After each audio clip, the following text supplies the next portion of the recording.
Hello everyone and welcome back to my channel. My name's Brian if you're new around here, but if you're a returning subscriber, welcome back, you smashing and legendary individual. That's what you get for subscribing, by the way. Free compliments at the start of my videos. Today we've got news to share. This is the server transfer frequently asked questions from the New World devs themselves. We're going to jump into the full post, but you can always check the link in the description if you want to read along for yourselves. And yeah, that's going to be the context of this video, guys. I hope you enjoy, but let's just go ahead and dive into it. So it begins. Hey everyone, we have answers from the dev team and many of the questions that we've pulled from this thread, so you can find them here below. The first question: how many times will we be able to transfer for free? Will we be able to pay for server transfers after using the free tokens? And the initial release includes one transfer token, which is single use. We can continue to monitor the server populations, and if transfers result in uneven distribution that causes queues, we will issue new sets of tokens where needed. Now, if you were playing with us on Noon Shahab, be sure to be a part of our Discord, so that way, if we decide to make a change or a move, note that we'll be able to announce that and kind of have a more real-time conversation around it. Links are in the description if you guys are curious, but let's go ahead and continue back. When will the full server open for transfer? Will there be any monitoring of these servers to see whether or not that they should be open or closed depending on the flow of transfers? And they say they're going to monitor the status of on a daily basis with changes as recently as today. Full doesn't indicate a server will always have queues. It indicates the server during typical peak usage has a substantial queue. And we will be relaxing full status on many worlds when transfer starts to allow for the most flexibility possible. Now, after the transfers have slowed down, they're going to reevaluate which worlds might still need that designation. Now, is there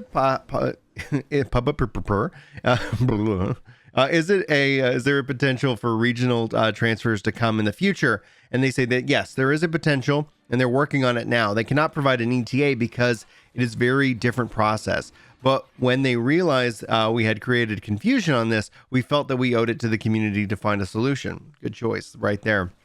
All right. Will all members of a large company be able to transfer over? Do we have a cap on how many people can transfer over in a certain or to a certain server? And they say there's no technical limit to the number of characters that can transfer to a server. We also have addressed the issue that have made moving a company difficult, starting with the release of server transfers. When the last person leaves a company, it will be treated as abandoned and the name will be available seconds later. Nope. You should not rename your company if you intend to transfer it. That will make the old name unavailable on the new server. So fully emptying the company so that it is abandoned will be freed up the name for reuse. So basically, if you guys didn't follow my stuttering through that last one, you want to make sure that everybody leaves so that your company name becomes available on another server. Otherwise, if you rename it, like it seems like that's going to lock it down for a little bit. So just note to leave the company. However, large companies should consider the implications of moving as a group to a busy server. This could cause the server to be full status after the move, and we are going to warn a full day ahead of time on any full status changes in the week of the server transfers being available, so as it's not to surprise anyone with the status change. So don't rush on this. Yeah, coordinate with your team. Maybe not do it day one. Wait to see how things shuffle and shake out. Are there any plans on adding new worlds and region world set recommendation and languages? As New World continues to attract new players, we'll evaluate server populations and open new servers as necessary, including making sure that there's always a non-full option for supported languages. We'll also merge servers if needed to provide the best gameplay experience, even both at the same time, new servers and merged servers as conditions require. Is there a time limit is there a limit time frame players need to use the token by? And they say no, it's available permanently to the account until used. Fantastic. That is the right choice. Like, you don't want to make anybody feel pressured. Everybody gets a free transfer. They can kind of figure that out for themselves without like, oh, I got to use it in 2 weeks or 3 weeks. That's the right call. Good job, team. All right, will we be expanding server capacity in addition to the server transfers? And they're saying we're always interested in providing the largest capacity that players and the best gameplay environment. So we'll increase here as long as we're sure that it doesn't degrade gameplay. As many observant players have noticed, we've already experimenting with that one on some servers. And also, as the game goes on, in the world of Eternum will get larger, and then that would allow better balance room for even more players. Are the tokens one per account or one per character? Tokens are one per account. We will find that transfers have created an imbalance on particular servers. We can reissue tokens for those who've been affected. Will we be able to move within the same world set? Yes, you're able to transfer your character to a different world in the same world set. Right now, it is currently limited to just the data center, but they said already, we covered it here in this video, that that's going to be changing. They're going to be working on that as a feature in the future. All right. For some players who are unable to transfer their character to the proper region, will there be some sort of XP boost or compensation available? And they say, we've heard the feedback from those affected by this issue and have started to work on cross-region transfers based off of it. Unfortunately, this will not be in the first release of transfers, but it is coming as soon as we can get it completed.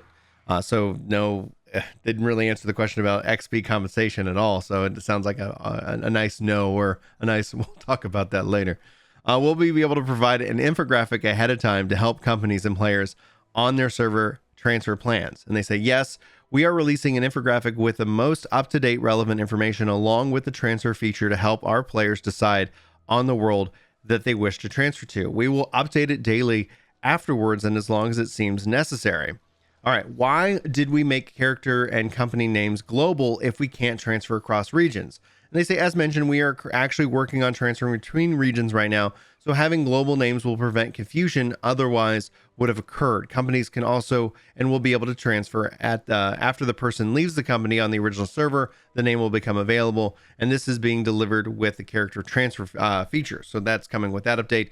That just seems like, though, some hard coordination. If you got some like people who are just passive, I guess you're gonna have to do some cleaning up. Like, don't just transfer, like get your company in order as quickly as possible, because I could see that being just a nightmare. Somebody's just like, oops, I forgot to transfer, guys, sorry, name forever gone.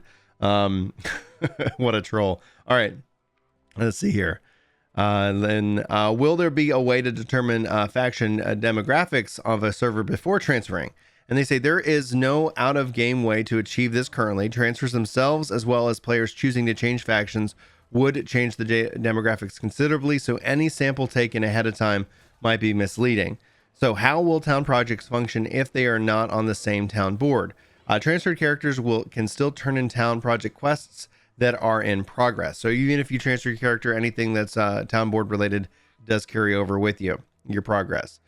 Can you open the window when you can transfer for longer, so that if you unlock the servers, it gives people a chance to get in? And they say tokens are permanent until they are used, once per token. Do you remain in your faction, or will you have to change to a different faction? What if you've already changed factions once before transferring? And your faction status will be the same after transferring, so you're not going to have to worry about that. If we own a region on our current server, what will that affect our ability to delete the guild if deleting the guild is required? And it says, no, you can still remove all members from a company that owns a territory. And the last question is, can we get an answer on the go with high pop servers and transfers, especially in regards to the cases where people have a character on a high pop server that they wish to join, but have been focused on a lower pop server for playtime? Can we delete existing characters and transfer to that server with no troubles, as the population will stay the same? And they say it will be necessary to check your potential full status of the server. If it is full, you won't be able to transfer to it, even if you delete the character already and the server on the server. Full isn't set by the number of characters, it's set by on the peak queue experience. We will be relaxing many full server statuses when transfers are released, and we will provide a full day warning on any server changing to full status for several weeks after transfers are released, to prevent surprise moments after switching to a full server, should that be necessary. So to sum that up, essentially they're going to be keeping everybody up to date on what is going to be getting a full status. So if you're in the process of moving to server A, you don't want to have half your team get cut off, because that would be a bad experience. That's probably going to unfortunately happen due to the fact that we're like, if you're coordinating more than just yourself, like there is a chance that some of these things happen. Somebody's on vacation, they're not able to make that transfer, and so they might have to, kind of be, have to wait. But the good news is there's no time frame on this server transfer token. It is a use in which that you can actually decide when you want to use it. So everybody gets one. No, it sounds like they're gonna, if they issue more in the future, I wonder if this ends up just being something that stacks as well. Like if at some point they're like, hey, another server transfer is coming up, and it's like, oh, I have 3 because I haven't used the one that I got, and then there was another issuance of tokens. We'll have to wait and see how that plays out, guys. Hopefully you got some good information from this video, and it looks like this is happening this week. We'll let you know when the patch notes drop here on Ginger Prime. If you haven't subscribed already and this is the video that gets you to do it, be sure to let me know in the comments below so I can officially welcome you to the channel. Thanks for being here. Thanks for being awesome. Hopefully you enjoy the rest of your day, and I'll see you in my next video. But until then, take care. I just want to say I'm really glad you're feeling better, and I love the videos. Well, I love you too. Michelle? Shoot for the moon, and so even if you fail, you'll reach the stars. Go for the 100K subscribers.